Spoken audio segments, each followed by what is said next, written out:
আল্লাহ তাআলা সূরাতুল বাকারায় বলেন, ইয়া আইয়ুহাল্লাযীনা আমানু উদখুলু ফিস-সিলমি কাফা ওয়ালা তাত্তাবিউ খুতুওয়াতিশ শাইতান ইন্নাহু লাকুম আদুউম মুবিন। আল্লাহু আকবার।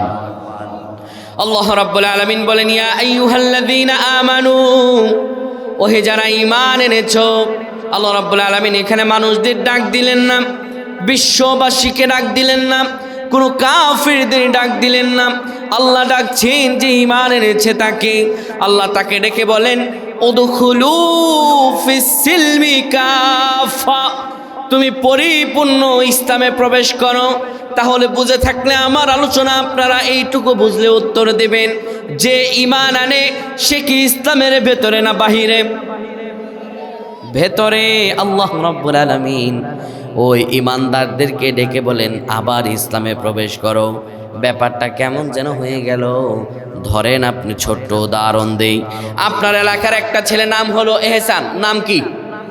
ওর বাপের নাম রফিক। বাপের নাম কি? রফিক মিয়া। তার ছেলেটা বয়স হয়েছে 11। আপনাদের এই ঝোলনপুল বাইতুস শরফ দাখিল মাদ্রাসায় তারে ভর্তি করাবে। এখন ক্লাস 4 থেকে যখন 5-এ উঠে ভর্তি করাবে, এখন ভর্তি করার জন্য প্রথমেই অফিস কক্ষে যাওয়ার পরে প্রধান শিক্ষক তার হাতে ধরা দিলেন একটা ভর্তির ফর্ম। ঠিক নয় কি? ভর্তির ফর্ম না লিখে ভর্তি হওয়া যাবে? ভর্তির ফর্ম দিলেন। ভর্তির ফর্মে সব কিছু লিখলেন আপনাদের প্রিন্সিপাল সাহেব। সব কিছু লেখার পরে এবার ডেকে বললেন, এহসান রে, তুমি শ্রেণীকক্ষে প্রবেশ করো। তিনি শ্রেণীকক্ষে প্রবেশ করতে বললেন। আবার ক্লাস 5-এর প্রথম ঘন্টা, যেটা এই প্রথম ঘন্টায় যিনি ক্লাস নেবেন তিনি প্রিন্সিপাল সাহেব। হাতের মধ্যে একটা হাজিরা খাতা নিয়ে তিনি ঢুকে গেলেন ক্লাস 5-এর ক্লাসরুমে। এখন হাজিরা খাতা নিয়ে ঢুকেছেন, এখন কি করবেন? নাম ডাকবে না? যেহেতু আজকে ক্লাসের প্রথম দিন, ছাত্ররা অনেকেই নিজের রোল জানে না, তাই তিনি নাম ডেকে ডেকে তাদেরকে নাম ডাকবেন, যেন তারা নাম ডাকলে পরে তারা সেখানে উপস্থিত আছে এটা বলতে পারে। আস্তে আস্তে করে 1-2 জন করে নিচে নাম আসার পরে এবার এহসানকে ডেকে বললেন। যখন এহসানের নাম আসলো, প্রিন্সিপাল সাহেব এহসানকে ডেকে বললেন, এহসান, তুমি আবার ভর্তি হও। এবার এহসান যদি গাদা মার্কা স্টুডেন্ট হয় তাহলে মনে করবে আমার শিক্ষক নিশ্চিত পাগল হয়ে গেছে। একটু আগেই আমার বাপের নিয়ে তার কাছে ভর্তি হলাম, তিনি ভর্তির ফর্ম পূরণ করলেন, কিন্তু হঠাৎ করে কি হলো, তিনি আবার ভর্তি হতে বললেন। যদি গাদা মার্কা স্টুডেন্ট হয় তাহলে মনে করবে শিক্ষক বোধহয় পাগল হয়ে গেছে, নাহলে একটু আগেই তো ওনার কাছে ভর্তি হলাম। ঠিক নয় কি? আবার উনি ক্লাসে এসে বলতেছেন আবার ভর্তি হওয়ার জন্য। যদি গাধা মার্কা স্টুডেন্ট এটা মনে করবে, আর যদি বুদ্ধিমান স্টুডেন্ট হয় তাহলে কি মনে করবে? এই তো আমার বাপের নিয়ে আমি আমার এই শিক্ষকের কাছে ভর্তি হয়েছি, কিন্তু তার কাছে ভর্তি হলাম, তিনি ভর্তির ফর্ম পূরণ করলেন। আবার যেহেতু শ্রেণীকক্ষে ঢুকে আমাকে ভর্তি হতে বলছেন, তার মানে বোঝা যায় ভর্তির ফর্মে কোনো একটা নাম ভুল গেছে। হয়তো বা আমার বাড়ির নাম ভুল গেছে, নয়তো আমার বাপের নাম ভুল গেছে, নয়তো আমার সিগনেচার দিতে ভুলে গেছি, কোনো একটা ভুল রয়ে গেছে। ঠিক একই অনুরূপ আল্লাহ রাব্বুল আলামিন যখন ঈমানদারদেরকে ডেকে আবার ইসলামে প্রবেশ করতে বলেন, তার মানে বোঝা যায় আমাদের ঈমান আনার ক্ষেত্রে, ইসলাম মানার ক্ষেত্রে কোনো একটা জায়গায় ভুল রয়ে গেছে। ঠিক কি না?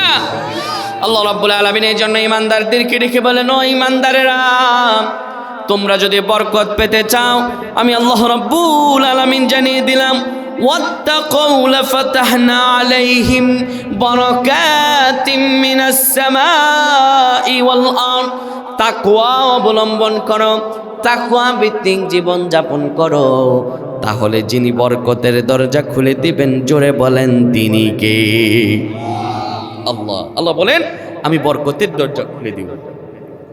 এখন আসেন, আল্লাহ রাব্বুল আলামিন এই যে বরকতের দরজাগুলো খুলে দিবেন, তাকওয়াটা আসলে কি জানা দরকার আছে না নাই?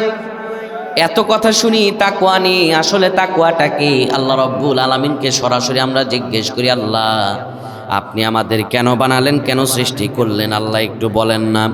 আমার রব আল্লাহ রাব্বুল আলামিন বলে, শোনো বান্দা, আমি রব আল্লাহ তোমাদেরকে কেন বানালাম তোমরা কি জানো নাকি? আমরা বললাম, আল্লাহ আপনি একটু আমাদের বলে দেন না কেন বানিয়েছেন। আল্লাহ তাআলা বলেন, ইয়া আইয়ুহান নাসু উবুদু রাব্বাকুমুল্লাযী খালাকাকুম ওয়াল্লাযীনা মিন ক্বাবলিকুম লাআল্লাকুম তাত্তাকুন। আল্লাহু আকবার। আল্লাহ রাব্বুল আলামিন বলে, শোনো দুনিয়ার মানুষেরা, কেন তোমাদেরকে বানালাম? সুবুদু রাব্বাকুম, মানুষ রে, উবুদু রাব্বাকুম, তোমাদেরকে বানিয়েছি তোমার রবের ইবাদত করার জন্য। কিন্তু ইবাদত এটি তোমাদের জন্য নতুন নয়, তোমাদের পূর্ববর্তীরাও যারা ছিল তারাও তোমার রবের ইবাদত করতো। শোনো, আল্লাযীনা মিন ক্বাবলিকুম, তারাও তোমার রবের ইবাদত করতো। আমরা বললাম, আল্লাহ ইবাদত দিয়ে কি হবে? আমার রব আল্লাহ বলেন, লাআল্লাকুম তাত্তাকুন, যেন তোমরা ইবাদত দিয়ে তাকওয়া অর্জন করতে পারো। সুবহানাল্লাহ। তাহলে আল্লাহর মূল সৃষ্টির রহস্য হলো ইবাদত করা, আর ইবাদতের মূল রহস্য হলো আল্লাহ রাব্বুল আলামিনের দেয়া তাকওয়া অর্জন করা। আমরা আল্লাহ রাব্বুল আলামিনকে আরো জিজ্ঞেস করলাম, রব্বুল আলামিন আপনার কাছে তো আমাদের জানা হলো আপনি আমাদের কেন বানালেন, কিন্তু আল্লাহ একটা প্রশ্ন থেকে যায়। প্রশ্নটা হলো, আল্লাহ আপনার কাছে প্রিয়কে আমাদের জানতে মন চায়। আল্লাহ রাব্বুল আলামিন সেটির উত্তর দেন সূরাতুল হুজরাতে। আল্লাহ বলেন, ইয়া আইয়ুহান নাস ইন্না খালাকনাকুম মিন যাকারিন ওয়া উনসা ওয়া জাআলনাকুম শুউবান ওয়া ক্বাবাইলা লিতাআরাফু ইন্না আকরামাকুম ইনদাল্লাহি আতকাকুম। আল্লাহু আকবার। আল্লাহ রাব্বুল আলামিন আমাদেরকে জানিয়ে দেন, ও মানুষেরা, নিশ্চয় আমি তোমাদেরকে বানিয়েছি একজন পুরুষ এবং একজন নারী থেকে। বানানোর পরে আল্লাহ রাব্বুল আলামিন বলেন, ওয়া জাআলনাকুম শুউবান ওয়া ক্বাবাইলা লিতাআরাফু, আমি রব্বুল আলামিন তোমাদেরকে সবাইকে এক বংশে পাঠাই নাই, সবাইকে এক গোত্রে পাঠাই নাই। আমি তোমাদেরকে কাউকে বানিয়েছি চৌধুরী গোত্রে, কাউকে বানিয়েছি আমি মিয়া গোত্রে, কাউকে পাঠিয়েছি বড় লোকের ঘরে, আবার কাউরে বানিয়েছি আমি গরিবের ঘরে। ঠিক কিনা? আমরা কি সবাই এক পরিবার থেকে এসেছি না ভিন্ন ভিন্ন পরিবার? আল্লাহ রাব্বুল আলামিন বলেন, ভিন্ন ভিন্ন পরিবার থেকে বানানোর কারণ হলো শুউবা ওয়া ক্বাবাইলা লিতাআরাফু, যেন তোমরা একে অপরের সঙ্গে পরিচিত হতে পারো। আমরা আল্লাহকে জিজ্ঞেস করলাম, রব্বুল আলামিন ওই কোটিপতি চৌধুরীর বংশের লোকটা আপনার কাছে প্রিয় নাকি? আল্লাহ রাব্বুল আলামিন বললেন, না না। আমরা জিজ্ঞেস করলাম, আল্লাহ গরিবের সন্তান আপনার কাছে প্রিয় নাকি? আল্লাহ বললেন, না না।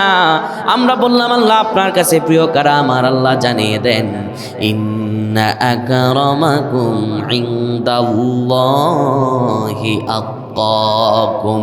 আল্লাহ রাব্বুল আলামিন বলেন, আমার কাছে প্রিয় সে যে বেশি মুত্তাকি, যে বেশি তাকওয়াবান। সুবহানাল্লাহ।